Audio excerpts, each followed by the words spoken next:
I suppose I've got to talk you through really kind of what you need for this, and it's a personal thing more than anything. Things that make you comfortable, um, and I just started laying my stuff out, and I've still probably got stuff that needs to go with me, uh, and I'll find that through time. But I think the first thing to do is kind of maybe just start running through what exactly it takes in the way of clothing. Bearing in mind I'm not BBC and they've got loads of money. I have to use beg, borrow and steal. Not so much beg, borrow and steal, but use stuff that is almost second hand to me now. But obviously there's an element of safety as well, so there's stuff I'll start refreshing within this slot here.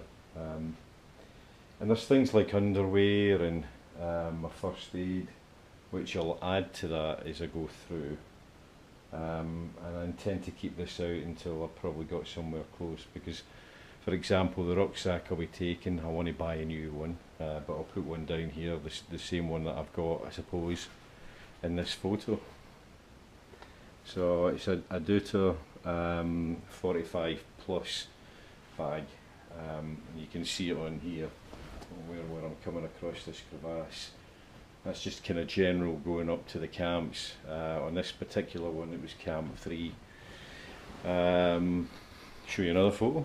I like to obviously have a GoPro hanging around, which is the one I'm actually using in here, was on the top of this for this photo here.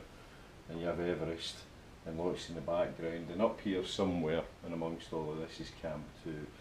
I'm just going up there I think for acclimatisation, back down to camp 1. And next day we actually went up, because I think from here it was probably 2 hours up to where I was, and then a further 2 hours to there. So let's get started.